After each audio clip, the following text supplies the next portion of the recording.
क्या कीजिए, आज हमने हथेली पर सर ले लिया, कत्ल होने से अब हम डरे किस लिए, कातिलों के मोहल्ले में हमने घर ले लिया।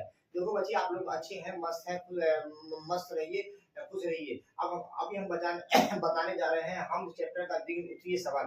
कृपया कर बटन को सब्सक्राइब कर दें और बटन को दबा दें। पहला सवाल, शामिल निशात हमद के पहले शेर की तशरीह कीजिए। जवाब, खालिके दो जहां है तू है जदो जलाल है, यकता है तेरी जात पाक आली वो बेमिसाल है। पेश नजर शेर शबनम कमाली की जेर निसाब हमद से माखूज है और हमद का पहला शेर है। इसमें शायर ने खुदाए रब्बुल इज्जत और हमद का इज्जत रबूबियत का तज़किरा करते हुए अकीदत व मोहब्बत का इजहार किया है। यूं तो अल्लाह ताला की तादाद लामहदूद है और उसकी पूरी तारीफ करना इंसानी कलम के ताकत से बाहर है, ताहम बंदा अपने तौर पर कोशिश करता है खुदा की तालीम व सिना में कोई हमद और कसर बाकी ना रहे। चुनांचे शायर कहता है कि ऐ अल्लाह, दोनों जहां और अल्लाह को पैदा की दोनों जहां ने पैदा किया है, आप जलाल ओ दोनों जहां को पैदा किया है। आप जलाल वो वाले हैं, हकीक जलाल आप को जीव देता है। आपकी जात पूरी कायनात के लिए मुनफरिद है, कायनात के अंदर कोई मुकाबला करने की ताकत आपसे नहीं है।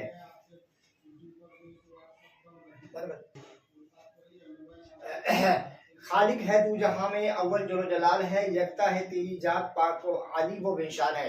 इसमें शायर कहना चाहते हैं कि अल्लाह की जात लामहदूद है, अल्लाह के बराबरी में कोई नहीं है, अल्लाह ही दोनों जहां का मालिक है और सब चीज अल्लाह के कब्जा कुदरत में है। ये शेर हमको ये बताना चाहता है कि कोई भी काम अल्लाह की मर्जी से होता है, अल्लाह की मर्जी की बगैर पत्ता भी हिलना नहीं हिलता है और जिसमें अल्लाह की हिकमत होती है वो काम इंशाल्लाह पूरी तरह तकमील हो जाता है। ये शेर हमें उन्हीं की तरफ ले जाती है और हम बताती है। कोई इंसान अगर अल्लाह की हमद को किबरियाई को लिखना चाहे तो उनके कलम और कॉपियां खत्म हो जाएंगे, लेकिन अल्लाह की कलमात को और अल्लाह की सारे कारनामों को लिख नहीं पाएंगे। और कोई भी इंसान में ये कुव्वत और ताकत अल्लाह ने नहीं बख्शी है कि अल्लाह के कलाम को पूरी दुनिया के लोग, जितने भी अल्लाह के हमद व सना है, पूरी दुनिया के लोग उसको बयान कर सके। ये सवाल हमें इन्हीं की तरफ इशारा करता है और ये सवाल इन्हीं की तरफ करता है कि अल्लाह बेमिसल है, उसके बराबरी में पूरी दुनिया में, पूरी खाली के कायनात में कोई उसके बराबरी के लायक नहीं। शबनम कमाली की शायराना खुसूसियात बयान कीजिए। सबसे पहले शबनम कमाली उर्दू शायरी का बहुत गजब थे। वो सबसे पहले शबनम कमाली जो है सीतामढ़ी के पोखरा गांव में 1948 में पैदा हुए। वो शुरू से ही शेर व शायरी किया करते थे और शेर व शायरी में उन्होंने बेहतर काम है। शेर व शायरी करने के लिए उर्दू के अल्फाजों को वो एक लफ्जों में पिरोते थे और उर्दू के अल्फाजों को इकट्ठा करते थे। कभी उसको किसी प्रकार की होती थी तो वो उर्दू डिक्शनरी से देख लिया करते थे। और इन्होंने हमद और इसके रसूल में वो डूब कर कोई भी शायर जो होता है वो रसूल से सरसार होता है। उन्होंने डूब कर उसकी शबनम कमाली की यही खुसूसियात थी कि वो शेर व शायरी में अल्लाह के सच्चे आशिक रसूल थे, नबी और अल्लाह के आशिक रसूल थे और वो उसमें डूब कर कलमकारी करते थे। और ये शबनम कमाली ने बहुत सारे किताबों को लिखा जिनमें अनवार अकीदत वगैरह मशहूर है। शबनम कमाली का असल नाम मुस्तफा रेजा था और उर्दू शायरी में शबनम तखल्लुस रखते थे। उनका ताल्लुक सूबा बिहार के मर्दुम खेज खतबा सीतामढ़ी से था, जहाँ के कस्बा बारासात पोखरा में एक तालीम याफ्ता खानदान में 1948 में उनकी पैदाइश हुई। सूबा बिहार के जिन शुरा ने उर्दू नात गोई को एतबार बख्शा है, उनमें शबनम कमाली की शख्सियत निहायत अहम है। नात गोई उर्दू शायरी की वो सिन्फ है जिसके लिए दिलो दिमाग की हम आहंगी होना बहुत जरूरी है। यानी फन नात गोई के अलावा एक अंसर हम लाजमी है। यानी शायर आशिक रसूल सलम से सरसार होता है, तभी वो नात के अशार कहता है। इसके रसूल का जज्बा होगा तभी नात गोई, आशिक रसूल नात गोई कामयाब होगी।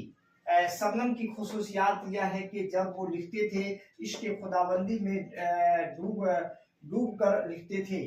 अल्लाह और रसूल के सच्चे आशिक थे। अपने भरपूर नबी का गुलाम होता है। जो नबी का गुलाम होता है वक्त का वो इमाम होता है। जो नबी का गुलाम होता है वक्त का वो इमाम होता है। याद आती है मदीना जब लब पे सलाम होता है। तीसरा सवाल है हमद का खुलासा कीजिए। तो हमद के माने होते हैं अल्लाह की तारीफ। ये उर्दू में जब हम चालू किए थे पहला चैप्टर हम उसमें शुरू में ही बताया, लेकिन इसमें बताया गया है कि हमद का खुलासा लिखिए। खुलासा का मतलब होता है विस्तार से पूरे पूरे पूरे पूरे हमद को बताना।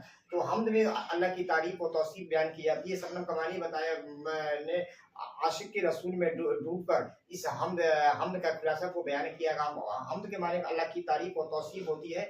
इसमें अल्लाह ने कितने मखलूकों को पैदा किया, तो अल्लाह ताला ने बेशुमार मखलूकों को पैदा किया और जरिया मास का भी बंदोबस्त किया है। अगर अल्लाह ताला का करम अगर किसी आम इंसानों पर पड़ जाए तो वो इंसान कामयाब हो जाता है। तो इसमें शायद हम कमानी कहना चाहता है कि अल्लाह की तारीफ और तौसीफ को अगर लाखों सालों तक बयान किया जाए तो अल्लाह की तारीफ और तौसीफ को बयान करने में इंसान वक्फा तो लग जाएगा, लेकिन सारे अल्लाह की तारीफ और तौसीफ और किबरियाई को वो बयान नहीं कर सकता है। किसी अल्लाह की तारीफ और तौसीफ इंसान कितना भी बोले, कितना कलम और कॉपी खरीद के वो लिख ले या किसी भी में लिख ले, तो वो अल्लाह के हमदो कराम और उसके जितने भी